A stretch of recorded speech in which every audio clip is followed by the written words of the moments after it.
Ask many parents what is on their holiday headache list, and they might point to the infamous unboxing videos. These are short videos often found on YouTube or YouTube Kids. They are very popular. Unboxing videos target kids showing another child gleefully opening new toys and describing their excitement as they examine each piece.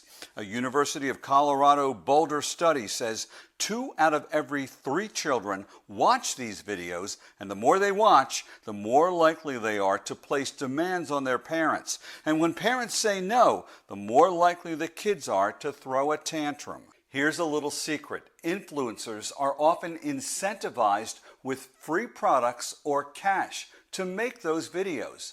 Now, what would Santa say? Naughty? Nice? Or not very honest? The brain of a child is not fully developed, so they are more vulnerable to persuasive advertising.